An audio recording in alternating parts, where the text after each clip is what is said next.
बऱ्याच दिवसांपासून आपल्या तिन्ही पक्षाचे आणि सोबत जे आणखीन मित्र पक्ष आहेत यांच्या प्रमुख पदाधिकाऱ्यांची एकत्र बैठक घेण्याचं एक ठरत होतं, मुहूर्त लागत नव्हता. आज तो योग जुळून आला.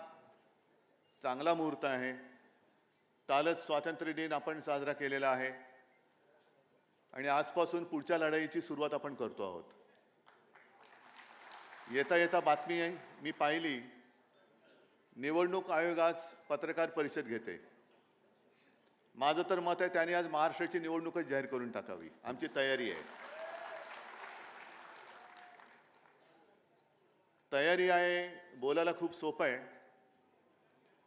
पण वाटते तेवढी लढाई काही सोपी नाहीये. आपण लोकसभा तर शत्रूला पाणी पाजलंच आहे. मी राजकीय शत्रू म्हणतोय. लोकसभेची निवडणूक ही संविधानाच्या रक्षणाची लढाई होती, लोकशाहीच्या रक्षणाची लढाई होती. जरा खाली बसून घ्या ना कॅमेरावाले. राहू दे, त्यांना पण राहू द्या, कारण त्यांच्यामुळे आपण संपूर्ण महाराष्ट्रात आणि देशभरात आपले विचार पोहोचवतो आहोत. ठीक आहे, जरा बसून घ्या. आताची लढाई आहे ही महाराष्ट्र धर्म रक्षणाची आहे. महाराष्ट्राची अस्मिता, महाराष्ट्राची संस्कृती आणि महाराष्ट्राचा स्वाभिमान जपण्याची ही लढाई आहे. जे महाराष्ट्र लुटायला आलेले आहेत, मध्ये मी माझ्या कार्यकर्त्यांसमोर बोललो होतो की लढाई लढायची तर कशी लढायची, अशी जिद्द पाहिजे. एक तर तू राहशील ना तर मी राहीन, या जिद्दीने लढाई लढली पाहिजे. फक्त हे तू राहशील किंवा मी राहीन हे आपल्या तिघात किंवा आपल्या मित्रपक्षात नको. नाहीतर काँग्रेस राष्ट्रवादीला बोलते, राष्ट्रवादी आम्हाला बोलते, आम्ही आणखीन कोणाला बोलते. एक तर तू राहशील ना तर मी राहीन. नाही, आपण मिळून जे महाराष्ट्र लुटायला आले त्यांना आपण विचारतोय प्रश्न आणि त्यांना सांगतोय की एक तर तू राहशील ना तर मी राहीन, होऊन जाऊ दे.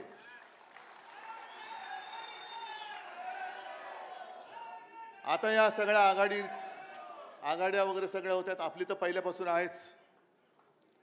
सरकारला आता जाग आली की आपण काहीतरी केलं पाहिजे.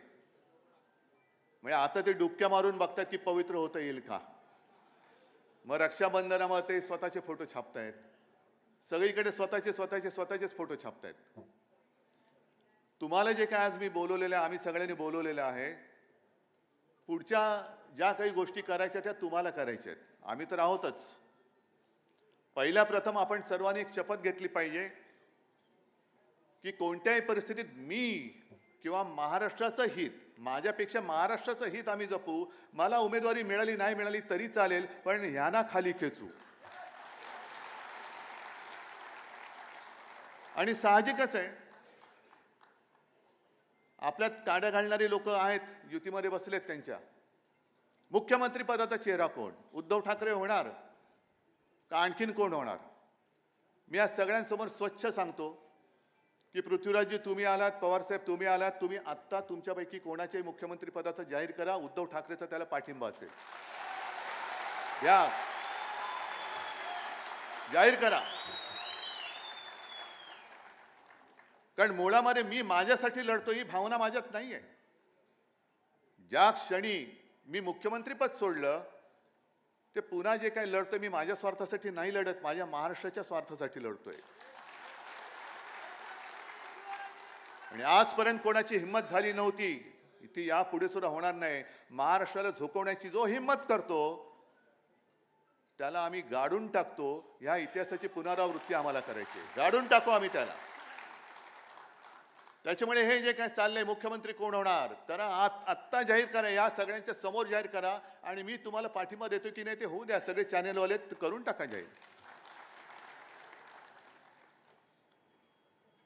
मुख्यमंत्री कोण होणार आम्ही बघू, काय करायचं ते आम्ही नाही.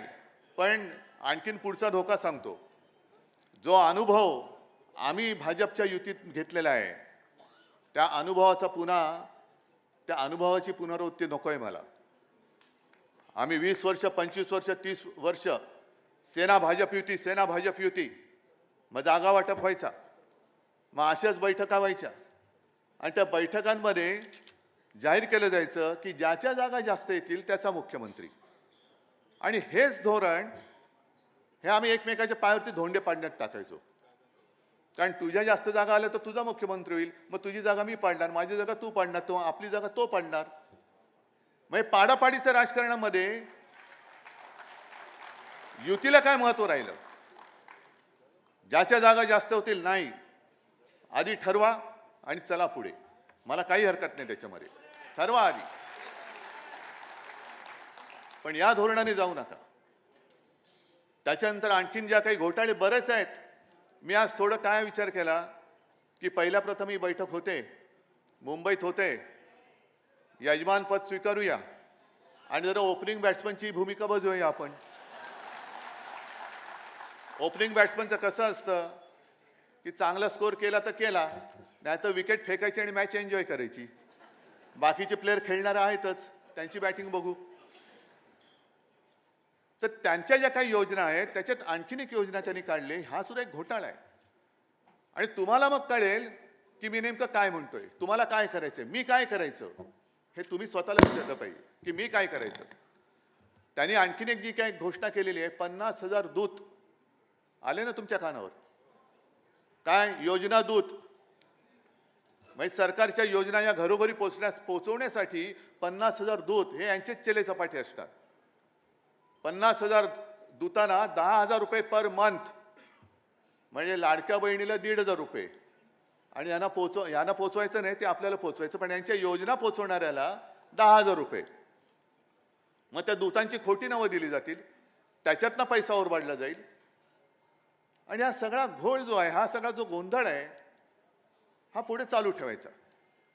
ज्याप्रमाणे लोकसभेच्या निवडणुकीत मोदी रथ, मोदी सरकार गावागावात अडवले. मोदी सरकार की भारत सरकार? आम्हाला भारत सरकार पाहिजे, मोदी सरकार नकोय, आज सुद्धा नकोय. आणि हा जो काय पैसा आहे तो यांच्या खिशातला नाहीये, हा जनतेचा पैसा आहे. आणि त्या जनतेच्या पैशाची लूट तुम्ही तुमच्या घोटाळेबाज योजनांची जाहिरातबाजी करण्यामध्ये करता आहात. हा घोटाळा आहे. मग ते दूत म्हणून जर का पैसे देऊन गावात फिरणार असतील तर तुम्ही जे सगळे बसलेले आहात ते कोण आहात तुम्ही? तुम्ही आपल्या महाविकास आघाडीचे दूत बनू शकत नाही. गावागावामध्ये जाऊन आपण केलेली चांगली कामं, 2.5 वर्षामध्ये जी आपण चांगली कामं केली ती सुद्धा लोकांना सांगितली पाहिजे. मग कोरोनातलं काम असेल, शिवभोजन असेल, शेतकऱ्यांची कर्जमुक्ती असेल, अनेक गोष्टी तुम्हाला माहिती आहेत सगळ्या.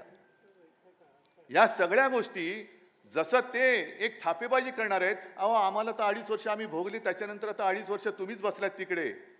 मग 2.5 वर्षामध्ये जे काय केलं ते खरं खोटं सरकार म्हणून हे सांगतात, काही जनता म्हणून सांगेल तुम्ही काय केलं होतं आणि आम्ही काय केलं होतं. आणि म्हणून मी शिवसैनिकांना एक मागे कार्यक्रम दिला होता. जसं 2014 साली चाय पे चर्चा ही जी काय मोदींनी एक वापरली होती टूम, माझं म्हणणं आहे की आता होऊन जाऊ दे चर्चा, होऊन जाऊ दे चर्चा. तुम्ही काय केलं आणि आम्ही काय केलं. नुसतं तू नालायक आहेस म्हणून मी लायक होत नाही, आम्ही काय केलंय हे सुद्धा त्यांना सांगावं लागेल.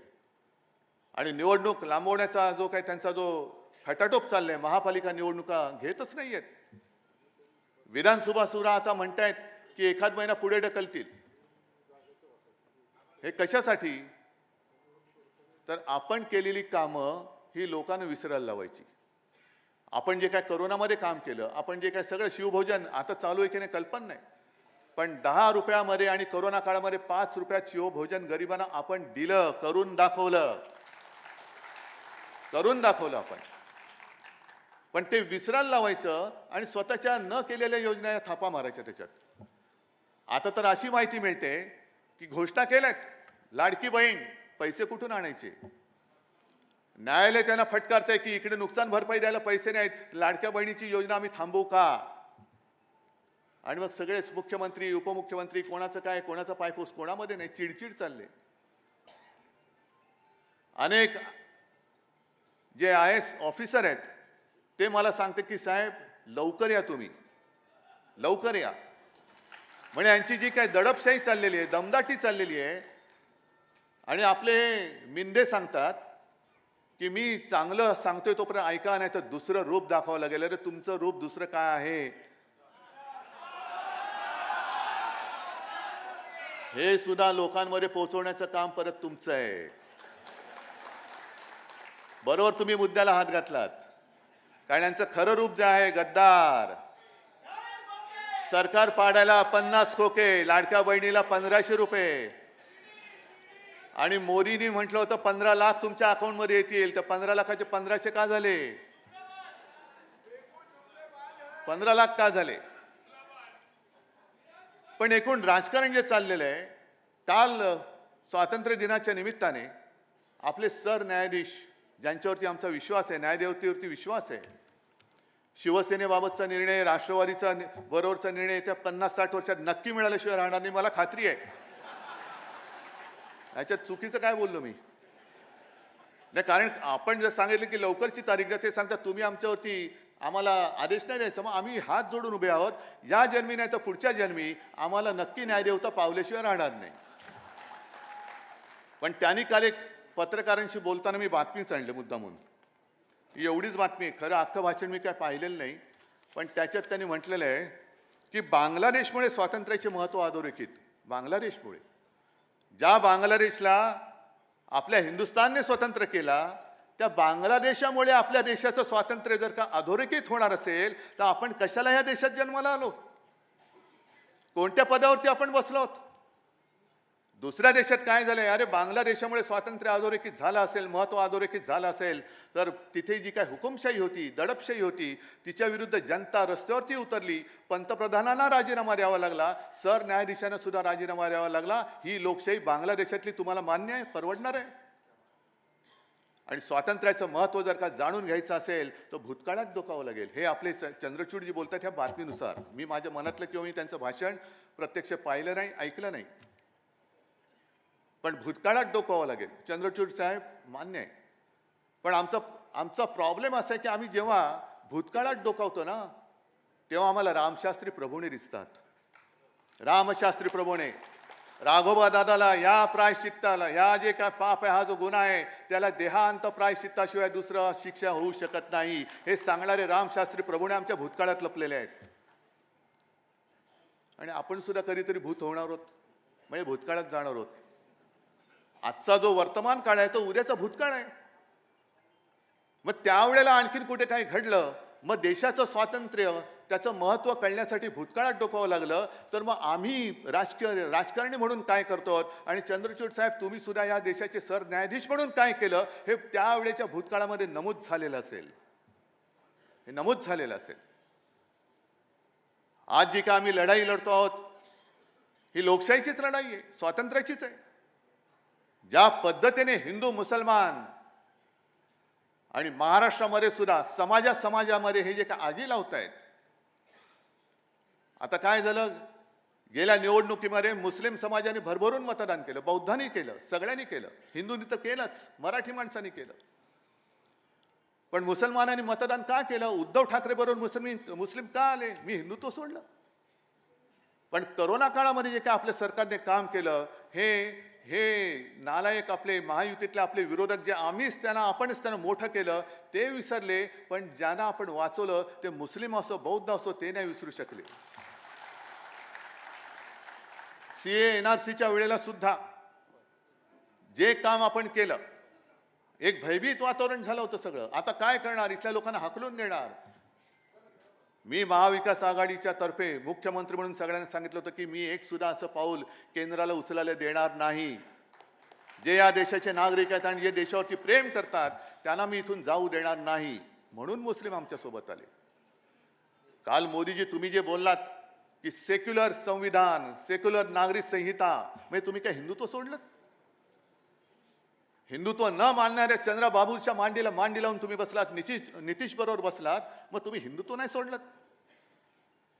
मग उगाच आपल्यामध्ये आगी लावण्यासाठी म्हणून तुम्ही ते वक्फ बोर्डाचं बिल का आणलं? बरं आणलं तर आणलं, हिम्मत होती तर बहुमत तुमच्याकडे असताना मंजूर का नाही करून दाखवलं? तुम्ही मंजूर का नाही करून दाखवलं? नोटबंदी तुम्ही आम्हाला विचारून केली होती, आम्ही तुमच्या सोबत होतो.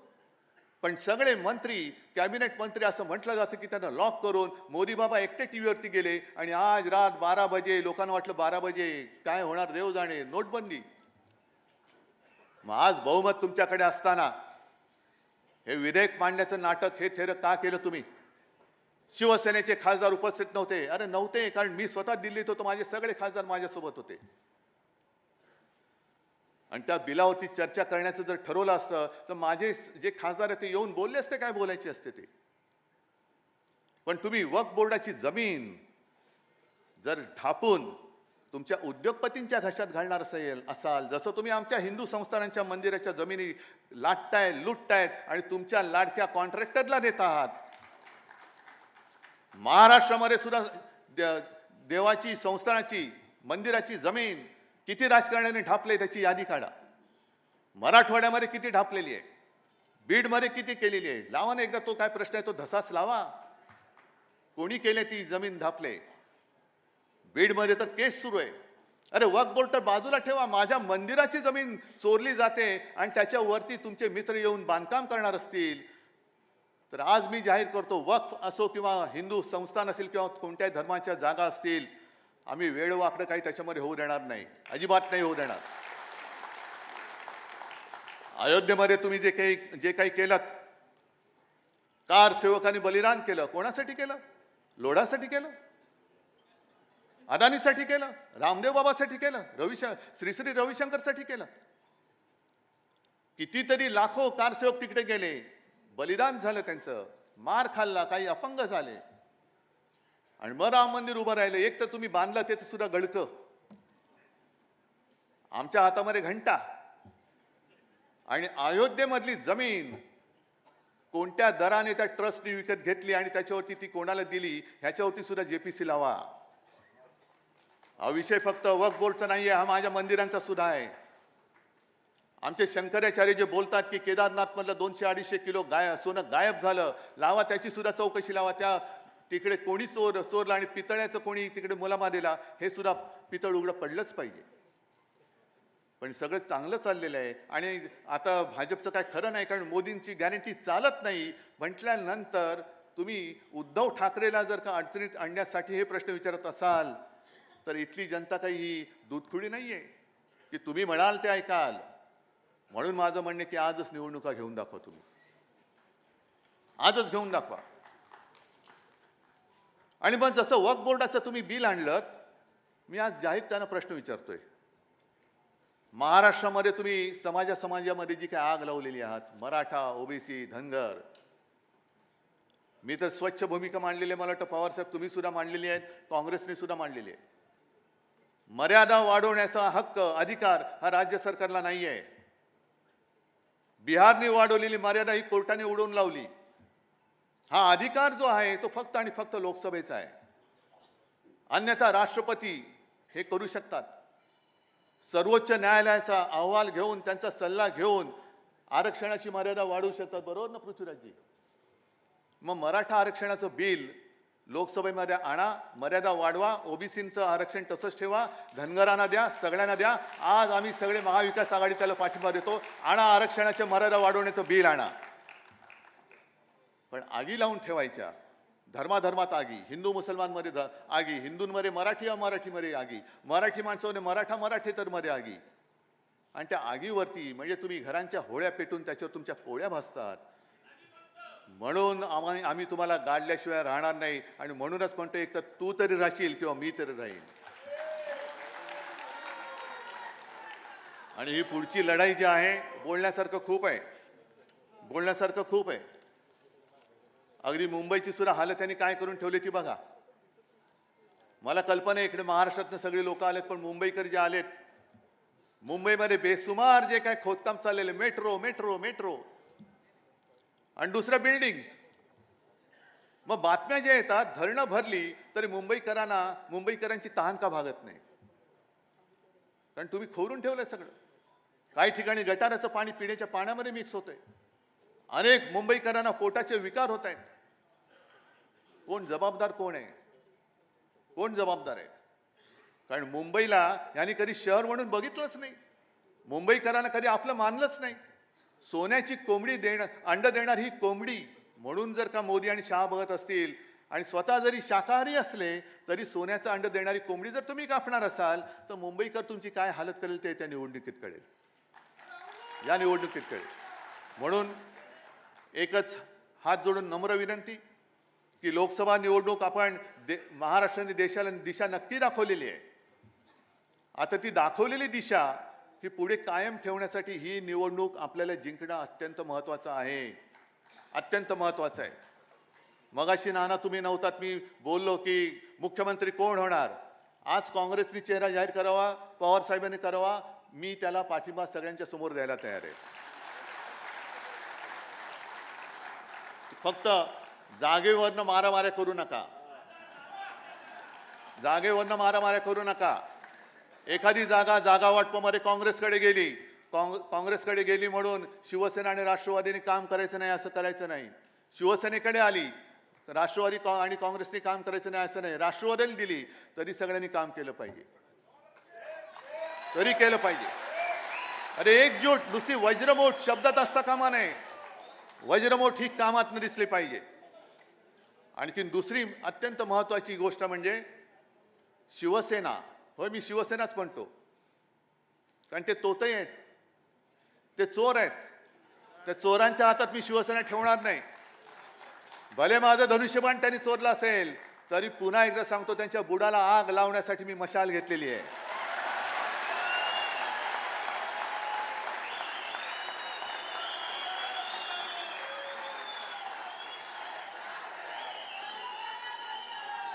लोकसभेच्या वेळेला मशालीचा प्रचार करायला जरा वेळ कमी मिळाला. त्याच्यानंतर पवार साहेबांचा सुद्धा पक्ष चोरला, चिन्ह चोरलं, तरी सुद्धा आपण यश मिळवलं. काँग्रेसच्या नशिबाने काँग्रेसचा हात त्याच्या सोबत आहे.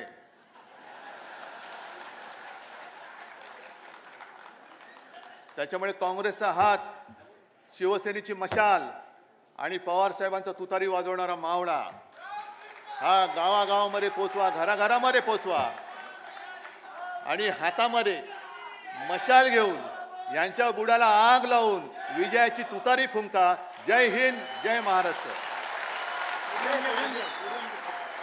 धन्यवाद उद्धव साहेब. आपल्या या मार्गदर्शनानंतर मी या ठिकाणी आपल्या सर्वांच्या समोर विचार व्यक्त करण्यासाठी राष्ट्रवादी काँग्रेस पक्ष, शरद पवार साहेब पक्षाचे आदरणीय जयंतराव पाटील यांना विनंती करतो की त्यांनी